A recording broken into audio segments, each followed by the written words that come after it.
Còn bữa nơi nè trọ lâu lại má hiện na tha chân châu pri nè thì pri là nè miền passport bay viền tri tê nè miền phòng quê rồi ពលករលើកឡើងថាសមត្ថកិច្ចនៅច្រកព្រំដែនឆ្លៀតឱកាសយកលុយពីពលករក្រៅផ្លូវការដែលបញ្ហានេះតែងតែកើតឡើងជារៀងរាល់ឆ្នាំនៅពេលដែលពលករសម្រុកមកលេងស្រុកកំណើត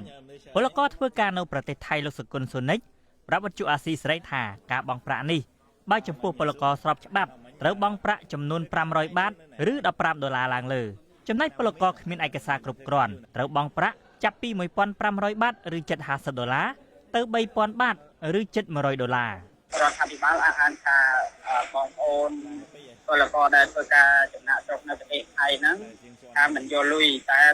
តាមការពិតអញ្ចឹងបងប្អូនពលករទៅត្រឡប់ទៅអន្តរជាតិនេះជាតិយើងក៏ខ្វះខាតដែរបើកាលណាទៅយក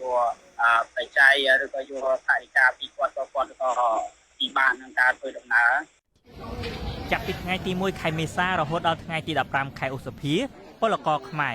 និងកូនក្នុងបន្ទុកអាយុក្រោម18ឆ្នាំ